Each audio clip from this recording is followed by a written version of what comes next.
Coming up on DrakeLine, the 101st Drake relays are officially underway. Money for Des Moines buses is now in short supply.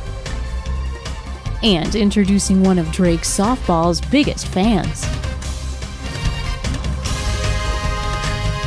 DrakeLine, your city, your news. Good afternoon and welcome to today's Relays edition of DrakeLine. I'm Mark Stevens. Coming up on this show, we'll take it live to the stadium with the Relays preview, but first, some local news. The Des Moines Area Regional Transit Authority is facing a $500,000 budget shortfall for next year.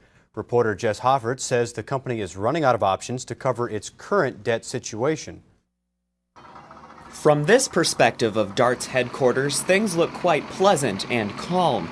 But just inside these doors, the situation is anything but bright. Des Moines Area Regional Transit is facing a budget crisis. Ridership is down, state and local revenue has dropped, and the company is still paying for pedestrian accidents from 3 years ago. All of that adds up to millions of dollars in debt. Well, DART has a sort of a double whammy as far as our overall budget goes. We are affected by the overall regional economy. DART General Manager Brad Miller has been asking the 20 regional city councils that use DART for their support in reducing the company's debt. The agreement, titled 28M, must be approved unanimously by all councils in order for DART to receive a better loan rate. Miller has assured concerned citizens that their taxes will not go up. What riders will see starting this weekend is increased fares on the buses. Some rates will go up 25 cents while others will remain unchanged.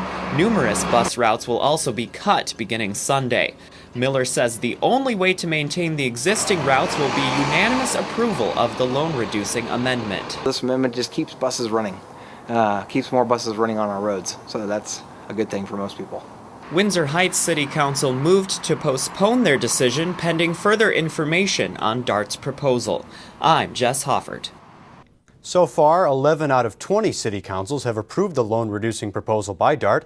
Meanwhile, the number 3 bus route traveling past Drake on University Avenue will remain in service.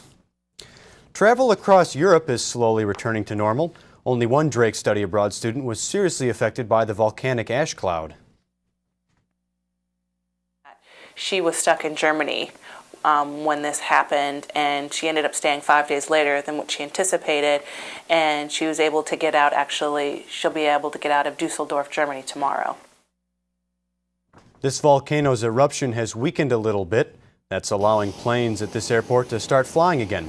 Major airlines are upset with European aviation officials. They estimate the flight groundings have cost them over $1 billion. These passengers in Heathrow Airport are still stuck, though. With so many flights to reschedule, the airline's mess has just gotten started. Students who did get stuck in other countries know what's expected of them, though. That as long as they contact their coordinators or someone at the school explaining what had happened, I think most people are going to be pretty understanding and say, well, obviously you're going to miss class, however, you can make it up in X, Y, and Z ways. So I think as long The University of Iowa had to pay for a couple of Italian hotel rooms to help some of their stuck students. It's Earth Day today and a gorgeous day for volunteering. The Animal Rescue League is celebrating Earth Day by sprucing up their Animal Care and Control Center located on 14th Street. The volunteering began at 8 this morning and will go throughout the day, ending around 5 p.m. Well, today is Earth Day, and what we're trying to do is some beautification for the front of Animal Care and Control Center. Right now we don't have any plants or anything that looks pretty, so we're hoping to just make it look really nice when people come out. They know it's a friendly facility, really. The volunteers will be helping dig up old plant beds and put the new flowers in the ground. The mulch, flowers, and tools are all donations from volunteers and staff members. Talman expects the afternoon to have a larger turnout. Kids are encouraged and welcome to come and help with their beautification project. The main ARL location will be receiving a water feature and a dog park this summer. Metro Waste Authority and Drake University have joined together. They're offering a field ecology summer camp for high schoolers. I discovered seeing connections in the environment starts with connecting the classroom to the field. Just kind of, we turn on the water, we expect clean water, we flush the toilet. If we don't connect any with the natural setting, it's just going to continue to go away because nobody will care. Students like these can begin to see the bigger picture at the summer camp. That's harder to do in the classroom. Subject matter seems compartmentalized. It doesn't seem like, oh, science is a process where you go about accumulating information, test a hypothesis, generate some results, and then implement those results in a meaningful way.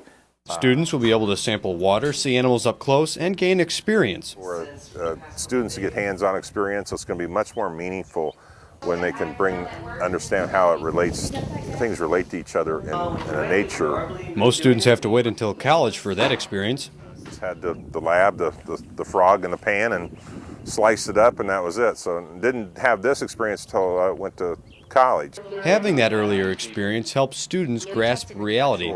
Going out and doing what you either see on the Discovery Channel or what you've read about in some book, but have no personal connection with. Giving high schoolers time in a real-world setting draws the information out of their textbooks, and the summer camp will keep them busy. We have all those different pieces of the puzzle, so each day they can look at something different. The week-long camp will be held in mid-July. It costs $150. The application deadline is May 1st. Tuesday's Des Moines School Board meeting continued a discussion on selling property. Reporter Courtney Skelcher tells us why this issue means so much to so many. The hot-button issue at Tuesday's school board meeting was on the sale of rice field in Beaverdale.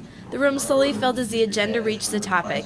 Community members spoke on behalf of keeping the field for green space. However, the board voted 7-0 to sell it to Ewing Land Development, who is the highest bidder. They plan to build a senior living facility. The room cleared out after the vote, and one Beaverdale member was saddened by the decision. Friends of Ricefield believes, as we've always said, that the best and highest use of Ricefield is for the public as public parkland. Connie Bozen, a school board member, has said this has been going on for the past 3 or 4 years. We are not in the business to have green space. That is not our role. It's the city's role. And we have, with this funds, we'll help renovate other schools. It also buys musical instruments. It provides for our students things that we can divert out of the general fund into PEPL, like maintenance, repairs. So really the neighborhoods do benefit by this sale because there's still schools in their area that haven't been renovated with the sales tax, and this only enhances that opportunity. Bozen says the approval was the latest step, and the next will be to finalize all the paperwork. I'm Courtney Skelcher. Rice Field sold for $285,000. The city of West Des Moines has received a federal grant from the U.S. Urban Development Division. The grant is intended to be used for environmentally friendly housing and economic improvement in low-income areas. However, Brad McIntyre says the council has different intentions for some of those funds. A controversial use of a grant for Valley Junction has been put on hold for the time being. The West Des Moines City Council wanted to use a portion of the grant to renovate the city's historic City Hall, but many Valley Junction residents want the full grant to be used for its original purpose, low-income housing improvements. However, the council argued a renovated City Hall would have a positive economic impact on the area. The council set aside just over $100,000 of the grant for the renovation, but estimates have come in over double the projected cost. Now the council has decided to reevaluate the situation and make a final decision next month. Until then, the grant funds remain in limbo while citizens of Valley Junction debate what would be best for the community. I'm Brad McIntyre. The City Council will meet and discuss the issue again on May 3rd. Coming up after the break, we'll be going live to the stadium with Joe Barlow. But first, this was the scene last Friday on the Drake campus. Street painting is a longtime Relays tradition. It was even taken downtown this year with the Court Avenue street painting project.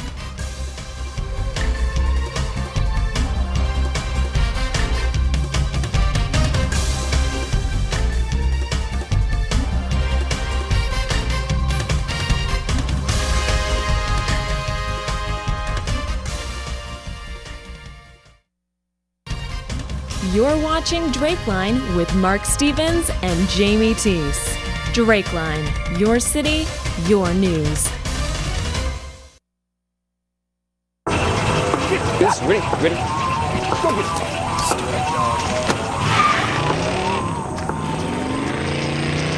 Oh, come on, Randy. Animal shelter, here I come. And no, I'm not crazy or emotionally damaged. That's a stereotype. I just belong to a total loser. I'm a good dog. So if you want a pet, adopt. And if you see Randy, tell him he dropped his wallet.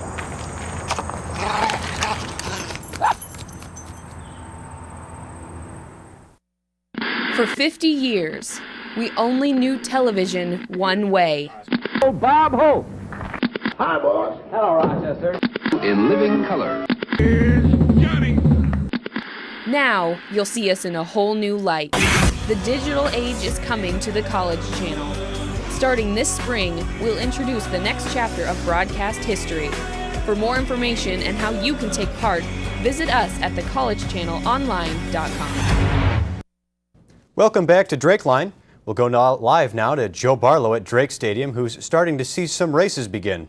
Joe? I would love a Doer Gatorade or something. All day, but the Drake Relays celebration started long before today. In fact, it began about 2 weeks ago with the Blitz Day picnic. Blitz is the first official event of the Relays. It's a party that helps show a different side to the blue track scene. Sierra Lundgren says the event involves lots more than food. These students lined up for a night of thrill as the Drake Relays festivities officially begun. Blitz is an occasion designated to kick off the week-long event. Announce the theme and the hostess and then go up to sand volleyball, street painting, up until the actual relays. So it's kind of a long-standing tradition. A tradition where students received complimentary frisbees and barbecue-style food to start off the event. As the evening prolonged, games and prizes occupied time before the unknown theme was finally announced. Blitz has been going on for decades, but to some students, it's much more than food and having fun with some friends. It's all about showing pride to be a Bulldog. 101st year, so just kind of that differentiation between looking from the inside out and then looking from the outside in. It's a statement that shows anyone can be a spectator, but to students, it's about being part of something more. I'm Sierra Lundgren. This year's Relays marks the 101st running of the Drake Relays. The Relays Committee ordered 600 frisbees, and within the first hour, they were gone. Another important tradition is the Beautiful Bulldog contest. While the words beautiful and bulldog may not seem to go together, I found that there can be some beauty even in some beasts. Botox bad, wrinkles good. That's the idea behind the Beautiful Bulldog pageant. With names like Butch and Moose and wearing their best outfits, 50 bulldogs from across the country fought to be the top dog. Rocky! Last year's winner, Porterhouse, greeted his subjects for the last time. There's a lot to miss. He'll certainly miss the food. There were a lot of treat incentives to do a lot of the things he did. After careful consideration by the judges, it was time to announce the winner. Number 16, Meatball, is the most beautiful bulldog for 2010. Meatball! Meatball was speechless. So Meatball, how does it feel to be the Drake's Beautiful Bulldog? Meatball's owners say he'll enjoy meeting the people. This is how he is all the time. He'll visit anybody. He wants to see people. He loves to lick people. He loves to give kisses. Now Meatball will enjoy the life of a king, going to sporting events and breathing heavily. For DrakeLine, I'm Joe Barlow. And Porterhouse will be attending upcoming Drake sporting events. And speaking of champions, I'm here with Jeff Grassmeyer. Jeff, you are a captain and a senior on the team. Thank you for being here. You're welcome. Thank you for having me. I wanted to ask you, since you're a senior, you've seen quite a few relays. What's your favorite relays memory? I think I can't really put my finger on one specific memory. I think that being able to compete for 4 years has been really special, and being able to experience kind of all the campus activities for the entire week with the entire student body has been just an all-around great experience. And you're a distance runner. What events are you running for this year's relays? This year I'm running the 4x800 meter relay on Friday night and the 1500 meters on Saturday afternoon. And which one are you looking forward to the most? Probably the 1500. You know, it's an individual race, so it's a nice chance to get out there and compete. It's a pretty loaded field, a lot of really talented guys in it this year, so hoping to get out there and get in a good race and compete well. There's a lot of concern about weather. How's weather going to play into your performance and your team's performance? Well, we try not to worry about it. You know, the relays kind of has a history of some questionable weather, but it's the same for everybody in the race on that day. It doesn't give one person an advantage over the other. So you just try to make the best of it and not worry about it and get out there and compete and try your hardest. Well, thanks very much, Jeff. Good luck to you. Thank you very much. And speaking of distance races, one event that occurred earlier in the week is the Grand Blue Mile Run. Reporter Heidi Ritt watched as downtown runners experienced victory as they crossed the finish line. Whether you were invited to participate or just signed up for a little group exercise, there was plenty of fun to be found this year on the Grand Blue Mile in downtown Des Moines. The blue carpet was rolled out for 1,500 runners on Tuesday night. Runners ranged in age from kids to adult and varied in ability. Three-time Olympian Susie Favor Hamilton explains the race's significance. It's all about the community. It's not about one runner. It's about all of you guys, and that's what's so awesome and so special. The 5,280-foot point-to-point run was an optimal race for participants such as Boaz Lalang seeking new personal best times. Lalang of Kenya finished with a time of 3 minutes and 54 seconds, a personal best and the second fastest men's mile in the world. He says the competition is what motivated him to run his fastest. Yeah, actually, the competition made me fast because there were these guys from Arkansas, 2 of them brothers. They were really pushing the pace, and I didn't want to just be far away from them. I just want to stay there because I knew they were tough guys. But for most, the excitement is for the records that are about to be broken this weekend at the Drake Relays. I'm looking forward to watching Lolo Jones in the hurdles and Mark Hollis. I'm Heidi Ritt. A portion of the event's proceeds went to benefit the Iowa Kids Strong's youth fitness program. The Drake Relays bring about 45,000 individuals to the Des Moines area. With this influx of people, Drake Security must step up their patrol. Reporter Rebecca Altenhofen says security plans to protect the public and Drake students. Drake Security uses what they've learned the past years to keep campus safe. And we just build year to year, and then each year what we do at the end of the relays is we have a quick conference with primarily athletics. Okay, what didn't we do well? What do we want to improve on? Make a few notes for the next year, and the process starts over every February. Added security officers from the Des Moines Police Department will be stationed all throughout campus, including in dormitories and the stadium. We go from having about 4 officers or 3 on a shift to some cases at the height of the relays on Saturday when everything is in full swing. We'll have 25 or 30 officers here, counting the officers at the stadium and the special events. With officers stationed in dorms, students must carry around their Drake ID with their correct dormitory sticker. These officers will also stop students from bringing in open containers. We enjoy the activity. Full stadium, students all over, and the crowd roaring, it's just fun. You bet. Des Moines Police Department plan to work together to ensure as much safety as possible. Stay tuned to this special half-hour edition of DrakeLine for more relays information. You'll also see a Kung Fu master who stays up late to ensure self-defense. Thank you. Hey guys, this is my teenage friend Rachel. She's cool. Hey. Hey, could you watch the road? Hey, could you watch the road? Okay. All right, well, if we die in a car crash, I want to donate my eyes to my neighbor Gary. He has a boat, and he sails all around the world. I would love to see that. I don't know if he actually needs eyes, but who would turn on a free pair of eyes, right? Who's that rich? A warm and sunny day today will give way to thunderstorms tonight. Here's your forecast.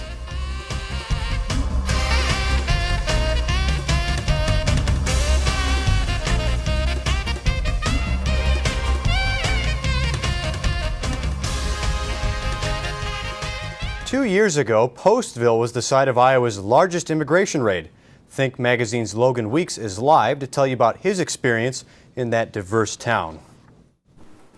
Being able to talk to people who experienced what happened in Postville firsthand was an experience I'll never forget. Many people have misconceptions about what the population is like now in Postville, but it hasn't changed too dramatically as far as the Hispanic population despite the raid.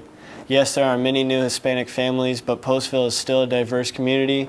Many people believe a small Iowa town with a population just over 2,000 people wouldn't be open to diversity, but they've really embraced it. The sign coming into town reads, "Postville, hometown to the world." Many people have adapted to the diversity in Postville. For example, Principal Chad Walls at Postville High School has implemented a FLES program, which is foreign language in the elementary school, so that students will be more open to diversity. Mark? Thanks, Logan. The launch party for Think Magazine is May 6th. By midnight, most 20-somethings are out on the town or ready to call it a night. But for Des Moines' youngest Kung Fu master, midnight is when work begins.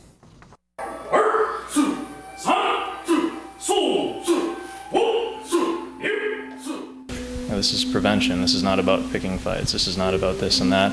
A good safety precaution is more what you're looking for in the beginning. So it's all related to what you make of what you learn. From floating back to smashing steel, ancient kung fu techniques require years of dedication to perfect. But Betts says there's a long journey behind each punch. It's not about the technique. It's about the in-between spaces. It's all about where the action actually happens, not the beginning or the end. It's all the bits and pieces in between. While hand-to-hand styles are more practical, advanced artists fight with swords and staffs as well. Kung Fu uses each individual reaction or response as a way to know one's opponent. And for 4,000 years, Kung Fu has taught not only self-defense, but self-awareness.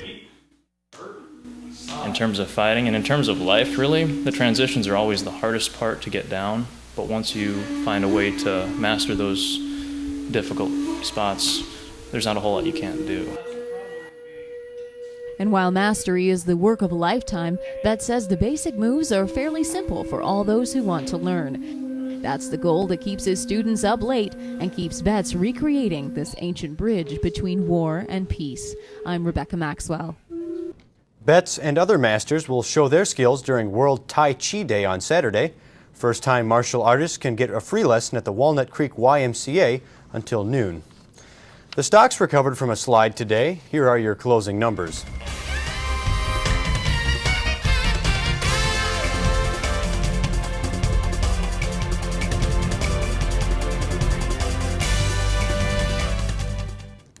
After the break, you'll meet one mom who takes dedication to a completely new level. Any questions? What kind of service plan does this come with? Unlimited. Can I keep my same phone number? Absolutely. How do I change the ringtone? Just hook it up to your computer. Does it have a camera? What's the warranty? Does it come in silver? Can I put my party shuffle on this? Does it have a 3.5 millimeter headset jack? You sell a lot of these? It's the one I carry. You ever get those phantom vibrations in your pocket? Any questions? No. Are you sure? Yeah. Ask questions. For the 10 questions everyone should know, go to ahrq.gov. I got no pulse, so losing him. Sergeant, he's in VFib. Shock him. Drives it road all the time. Just had a few drinks. This can't be happening. Are we clear? Clear. We're just buzzed. Just buzzed? You didn't tell us that, sir. You're right, this isn't happening. He'll be fine. I feel good. Really? No, not really. Buzz driving. Clear. Maybe we should stop acting like it's no big deal. Shock him. Relays fans might need to bring their rain jackets if they plan on attending the events. Here's your weekend forecast.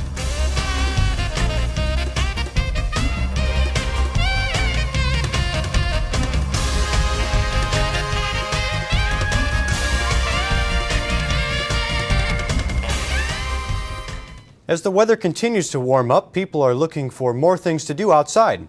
Adventureland Amusement Park is about to open for its summer season. Jess Hoffert says this year's guests will be welcomed by the largest expansion in park history. These giant, colorful tubes have been sitting along Northeast 56th Street for weeks. Their purpose can be discovered just a few blocks down the road. That's where construction workers are building the largest expansion at Adventureland Park since its opening in 1973. Starting June 1st, park guests can enjoy Adventure Bay, a $4 million water park expansion on the south end of Adventureland's property. Season pass holder Mindy Davis thinks the water park will be perfect for her kids on those hot summer days. I think actually just being able to be outside and it'll be something that they can cool off and not have to be all sweaty like we usually are at Adventureland. Adventure Bay will feature 13 new water slides along with a lazy river, swimming pools, and cabana rentals. Some slides will be as tall as 70 feet, while others are made just for the younger ones. Construction is expected to continue into next month. I'm Jess Hoffert. Admission to the new water park is included in the ticket price to Adventureland. However, prices have gone up 13% over last year, with an adult ticket now costing $35. The park is set to open on Saturday at 10 a.m. What can be accomplished in driving 100,000 miles? This softball mom says the extra expense is nothing next to her dedication for her daughter's sport. Video journalists Brad McIntyre and Matt Shodek caught up with the mother-daughter tandem to hear their story. As she gets older and as she looks back, that it's going to be something that I think will mean a lot to her. It's kind of like a security blanket thing. Like it's there. I mean, I guess I take it for granted, and that if I ever looked up there and I was about ready to cry and she wasn't there, I probably would cry. I missed one game when she was 8, and I haven't missed one since.